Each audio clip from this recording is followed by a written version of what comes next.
Kakashi হাতাকে, যার হাসির পেছনে লুকিয়ে আছে হারিয়ে ফেলা এক পৃথিবী। সবাই তার মুখ দেখার কৌতূহল নিয়ে মেতে থাকতো, কিন্তু কেউ কখনো জানতে চায়নি কেন সে মুখ ঢেকে রাখে।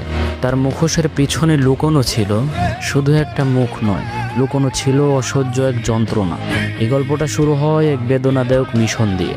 কাকাশির বাবা ছিলেন এক মহান শিনবি, যার নামেই ছিল ভয়, সম্মান আর দায়িত্ব। কিন্তু একদিন একটা সিদ্ধান্ত তার জীবনে সব বদলে দিল। কাকাশির পিতা সাকুমো হাতাকে তার সাথীদের বাঁচানোর জন্য তার মিশন অসম্পূর্ণ রাখে, কিন্তু এই কারণেই গ্রামের লোকেরা তাকে বিশ্বাসঘাতক বলে উপাধি দেয়।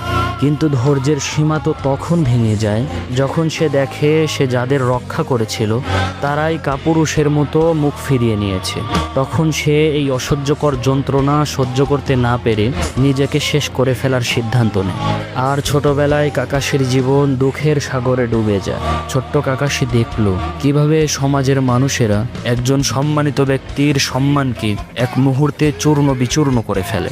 সে শিখেছিল বাঁচতে হলে অনুভূতিগুলোকে মেরে ফেলতে হয়, এবং সে সেই দিন নিজেকেই ভেতর থেকে মেরে ফেলে।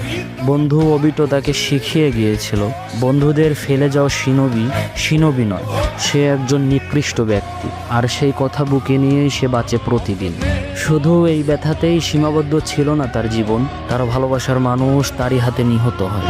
আর ঠিক সেই মুহূর্তেই কাকাশির আত্মা চিরদিনের জন্য নিঃশব্দ হয়ে যায়। সে হেসেছে যাতে অন্যরা তার কান্না শুনতে না পায়।